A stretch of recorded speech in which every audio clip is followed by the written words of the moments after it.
আমাদের হোটেলের নাম্বার 909। এখন আমি গুছিয়ে রাখিনি, যেরকম এনেছিলাম তাড়াতাড়ি করে স্নান করে আমরা 3জনই স্নান করে 7জনই স্নান করে বেরিয়ে গিয়েছিলাম প্রসাদ খাবো বলে। এখন আমরা প্রসাদ খেয়ে এসে তোমাদের সাথে আমি রুমটা শেয়ার করছি। এই যে এটা 2টো বেড আমি একসাথে করে দিয়েছি, যেহেতু আমার ছোট্ট বাচ্চা আছে তার জন্য একসাথে করে দিয়েছি। আমার কৃষ্ণ ঠাকুর এই যে কান্না করছে, এই যে দেখো এই 2টো বেড, আর এখানে আরমানি রয়েছে। আর আমার কন্যা, আমার বড় রাজকন্যা এটা আমার। তারপরে এটা হচ্ছে আরমালি একটা, খুলে দেখাও একটুখানি, খুলে দেখাও, যাক না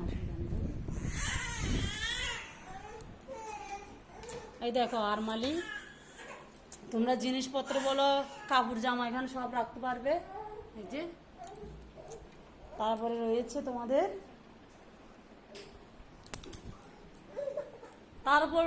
তোমাদের, গামছা শুকোনোর জন্য, এখানে গামছা শুকিয়ে দিতে পারবে বা কাপড় জামা হোক। তারপর তোমাদের রয়েছে এখানে ওয়ার্ডরোব, বাথরুমের এখানটায়। আর এটা রয়েছে বেসিন, এটা রয়েছে আয়না।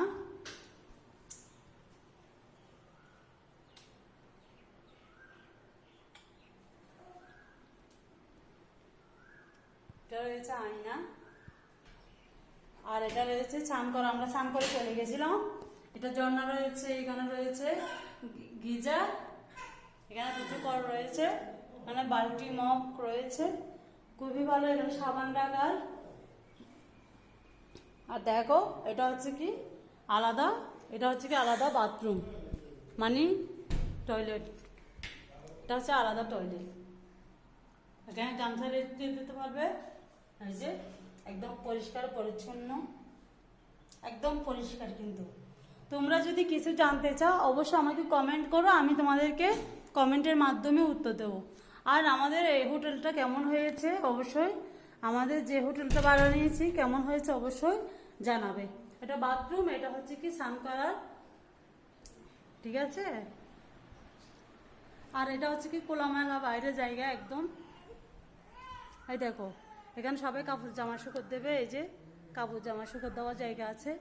পিছনে বাইরেও তাই, বাইরে প্রচুর মানুষ কাপড় জামা শুকোতে দিয়েছে। আমারগুলো কেসে শুকোতে দেবো এখন আমি। দেখো প্রচুর সুন্দর জায়গা, খুব সুন্দর, খুব সুন্দর জায়গা বন্ধু।